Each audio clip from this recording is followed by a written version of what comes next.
बहरात तो गई, थोड़ा आराम कर लेता नहीं, उसके बाद बर्तन धो देता नहीं।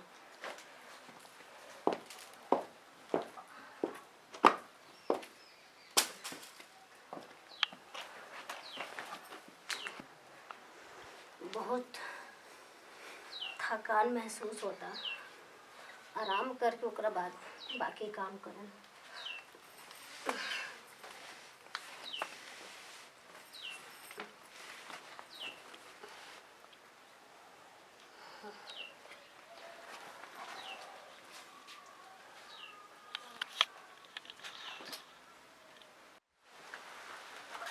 कहाँ बिया जी को काम नहीं का भइल है, सारा वही घर वही पर बहरलहु नहीं है ना, बर्तन धोइल बाटे आ कहाँ बिया लगत नहीं है। अच्छा महारानी सुताई करतरी, वो सुतवा त नहीं करके करे रे तोरा ही लागल बा आ कामो के करी आय, तोर बाप आके करी हन आय के करी जे काम रे। बबनी कहा कि कथी कह रे बोलबे तनी कथी बबनी बबनी कहले बड़ी करे तनी सोचनी थोड़ा करतर सुत के करतर कामवा आय, तोर बाप के नौकर है जे बड़लो। झाड़ू तो लाग गइल बा, केना झड़िया लागल बड़ी आय, हो झाड़ू लागल बा। उठ जल्दी से जो काम कर, कौन काम कहले बड़ी बता। आ तन सारा देखो तनी सारा वहींगा परल बटे, आंगन आ दुआर घर सारा वहींगा बा, जहां जहां तहां के तहां बा। खिसियाई मत बबनी, खुश करे वाला बात कहले बड़े का आय, काम कहले बड़े। हम अबे सब काम कर देता नहीं। कब करबे को अब आय, अब कहिए करबे बोल। बस थोड़ा तबीयत सही ना लागत रहते, इसे थोड़ा जर तोर सब तुम सब जो जल्दी से जो जल्दी से इनका बाप के जे नौकर बाड़े एकदम भरा देल बिया बाप को, दिमाग खा के घर बिया। अब ये तो हमनियो खाई का दो के जो ये से आइल बिया, तो ये से एकदम जियल काल कहले बिया, एकदम दिमाग खराब कर रख देती है बाबा। दिन भर सुत रहती है, कोनो काम नहीं कर रहते है। हमरी गाँव में कहाँ कहाँ से हारल था असलो बाबा अरे देखा लोकल लग गया सब बात लगा लगा लगा।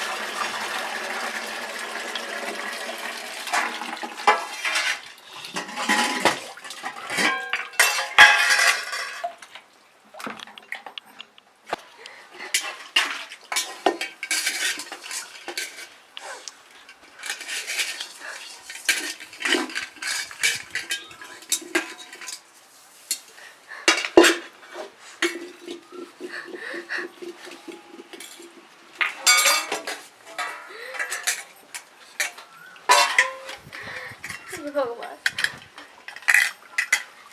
कैसन घर में हमारी शादी हो गई, ऐसा ननद मिला नहीं। हम सोच ले नहीं कि इतना सताइयो।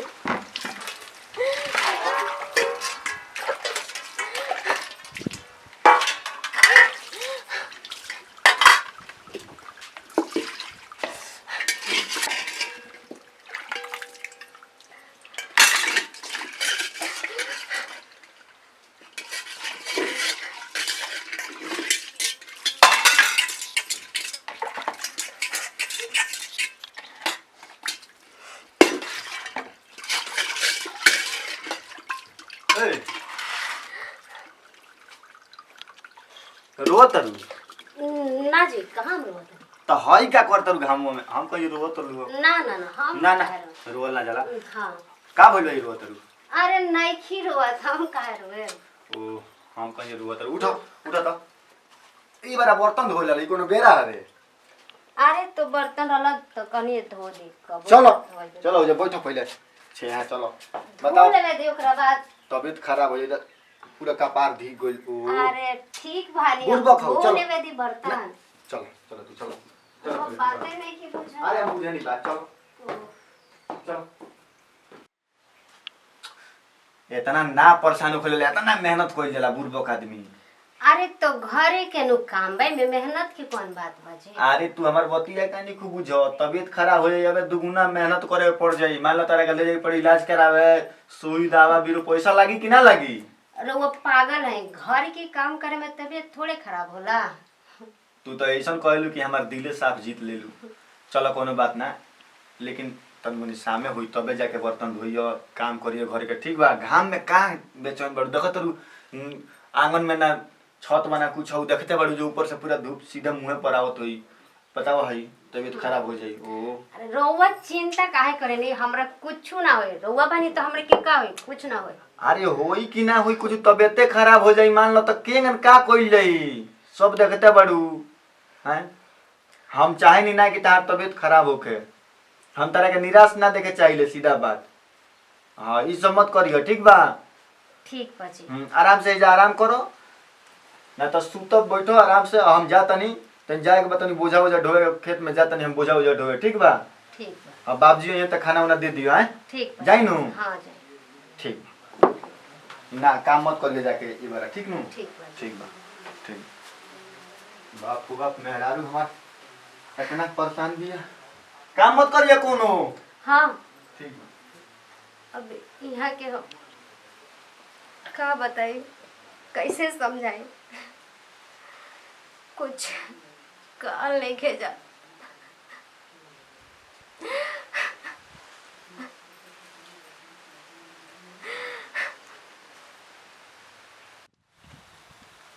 ये कहाँ बना लगे? कहा बाबूजी? खाना वाना बा? बाबूजी खाना तो खत्म हो गइल बा। हमारे बारी खाना में नहीं खे, तालू के बारी 4 थरी लादे का बा। अरे 5 मिनट रुकी, हम बना तो दे। हमारे लगे इतना टाइम नहीं खे, हम जाता नहीं खेत में काम बा। खिसियाई तू तो आलू तो हमारे घर जियान को दलू, बर्बाद हो गए हमारे घर। बाबूजी ऐसे काहे बोलतानी, मत खिसियाई। तोर बाप माँ ये सिखौले बा? बाबूजी हमरा माई बाप के बारे में उल्टा सीधा रुआ मत बोली। उल्टा सीधा बोलता रे? ठीक बा, वो सरऊ आवतर तो बताओ तनी।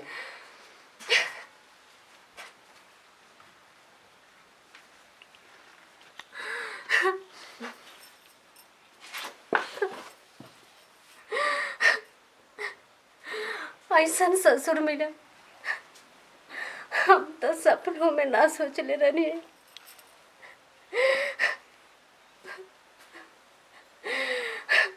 हमरा माई बाप के बारे में उल्टा से आधा लोग ऐसा बोली।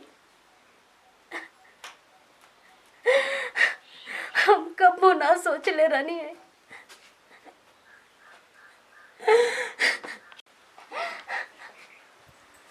एकरा का हो गई रे? तोरा का हो गई? आय तोर बाप मर गले काहे रोत रही?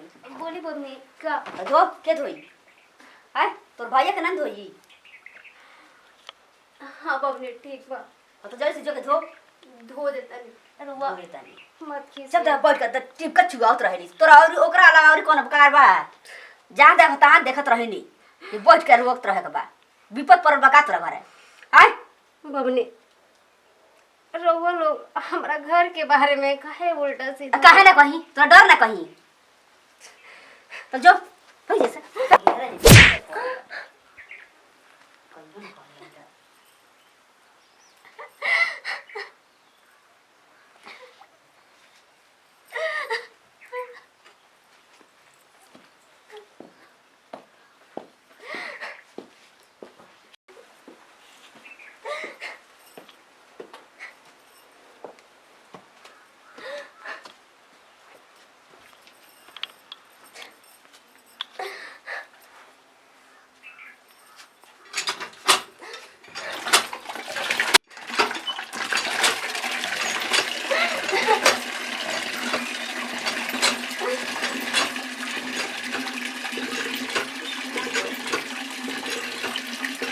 अरे अभी ले पानी चलाता रे।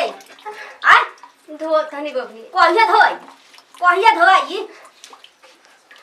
मत कैसे आई धो तनी। हंसावे वाला बात करता रे जब हंसी। कहिया तो निमन का कोइले बड़ी? आय निमन का कोइले बड़ी? बबनी मारे मत। हम धो देते अभी मारा कत अभी मार के मम्मी छोड़ धीरे से बोल दे आय कोई धोबी आय वही बार का कपड़ा ज्यादा वही करके आय तो कुछ बुझाता है मम्मी आय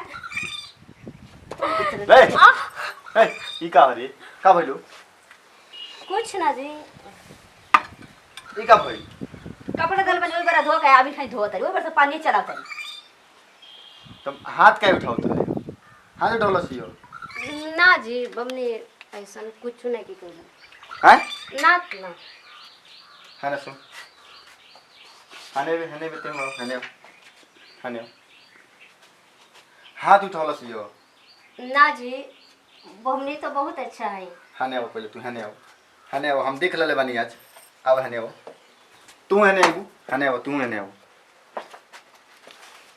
हने आओ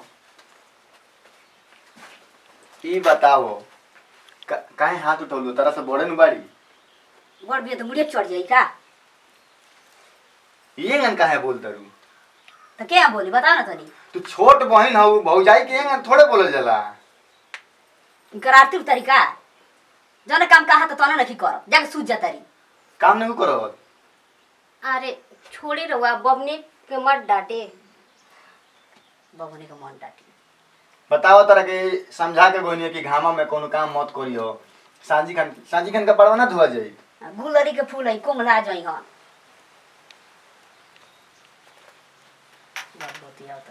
केतना ते बोलत रे रे चढ़ाओ औरी इतना तो ना बोलते ले पहले सदिया हमार होते होते तनी के हम तो आज ले ना देखल नहीं कि हतना हमरा मेहरारू बहेंगे नहीं तू लोग बोलल लोगिन आओ तारे बाबूजी तब हम उनका से बतियाव तनी उनका से कहे तबे वो कुछ कही है एंगा ना होई जा कह दिए जा जा कौन चीज कह दी हो कह दिया तो एंगा थोड़े कइल जाला तो क्या कह लगा बता ना तनी माने काहे डांटो तब चल छोड़ हमरा के अरे त का हाला होता का घर में हाला भइल ए बाबूजी हां ओ मर्दे हेतना हमरा मेहरारू के डांटल जाला बोलल जाला है इतना ही ननो धो के हेतना बोलती है का बोलले रे बबिया का बोलिए कपड़ा दल में धो के और बरसा के पानी चला तरी ये तो पूछ काम ना करी कमो को होकल चाहिए घरवा में ए मर्दे तू नहीं वही बारे बर्तन धो तल से तो हम ले जाके हो जा बैठने छेहा में अरे सामो के तो हो जाई हो ठीक बा कमवा माने घरवा में खोखे के चाहिए तो शाम के ना हो जाई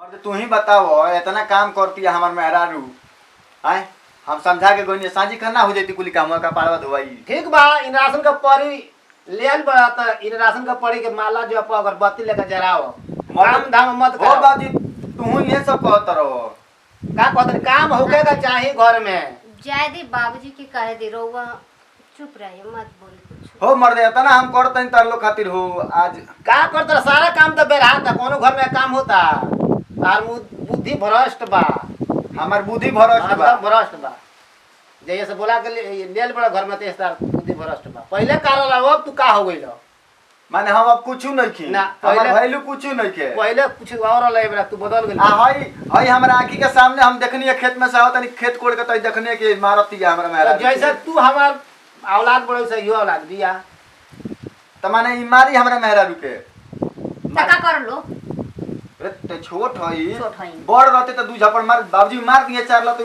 बर्दाश्त हो जाई ते छोट नु बड़े काहे मर ले हो जब काम दिया तो काहे कर ते कमा वो खुद भी कर सकत ले अपन कपड़ा खिंचवात रे भौजाई से हम काहे धोई काहे खातिर आइल बिया भाई नौकर बन के आइल बे के घर से तो को देकर बाप से जे नौकर भेज देले त नौकर नहीं के बन गेल त बाबू के घर में काहे का शादी कइले चलो। हमरा धाम करे खातिर चल हम बुझ गनी चलो तारा के नैहरा भेजाई तनी कनी के झमेला इकनी के ये बा मयूर ले तर ले जा ले जा उनो सेवा करी हो चलो नमस्कार प्रणाम हम कृष्णा निदर्दी और रुआ सबके ये वीडियो के माध्यम से बतावल चाहतनी कि एगो परिवार में कैसे रहल जाला परिवार के एगो संगठन में रखे के चाही और परिवार में आजकल का अत्याचार होता दूसरा घर से आइल बा लड़की लोग वो लोग के ऊपर कितना अत्याचार होता है बारे में बतावल गइल बा और रंजना जी एक और अपन बहुत बढ़िया से अपन रोल निभौनी हो निशा नसीली जी भी बहुत बढ़िया से रोल निभौनी हो और हरिराम चाचा हमारे गार्जियन बनल बनी में रोज सब बताई कि क्लिप कैसा लगल दो चार शब्द सुनी रंजना जी से निशा जी से नमस्कार हम निशा नसेली उम्मीदवार वाला से कि वीडियो बहुत अच्छा लगी काहे से कि सब केहू के घर है, मतलब दुनिया में ऐसे ऐसा बहुते केहू के घर होता है। तो यही से हमने के देखनी जा कि ऐसा केहू नत करे अपना घर है, कहीं से उहो केहू के बेटी रही, हमनियो केहू के बेटी रही जा, हमनियो केहू घर जाए के बा आ केहू के बेटी के लिए होगा बाटे। तो ऐसा होखे कि ऐसा मत करी लो, हाथ जोड़ के रहो से विनती बा। रंजना जी रो कुछ कही। तो ये वीडियो एक पारिवारिक है और इस तरह से आप सब अपने बहू पे अत्याचार नहीं करें तो अच्छा रहेगा। और बहुत ही अच्छा अच्छा हम सब वीडियो बनाते हैं आप सब के लिए। आप सब इस वीडियो को ज़्यादा से ज़्यादा लाइक करें, कमेंट करें, शेयर करें। 2-4 शब्द चाचा रुआ बोली। नमस्कार, प्रणाम। हम प्रेमी हरे राम गुप्ता, हमार नाम हरे राम गुप्ता है, लेकिन हम अपना आगे लगल अपने प्रेमी ऐसे के रउआ लोग से प्रेम हमरा लगाओ के बा। रउआ लोग देखी आए वीडियो के बारे में नीचे लिखे लोग कमेंट में कि रउआ लोग वीडियो कैसा लागल। चैनल खातिर नया हम तो चैनल के सब्सक्राइब करम, लाइक करम, आज ज़्यादा से ज़्यादा शेयर करम और कमेंट में जरूर रह जाम कि वीडियो कैसा लागल। और कमेंट जरूर करम लोग कि कैसे कैसे वीडियो चाहिए, हमनी के जरूर बनाम जा। नमस्कार।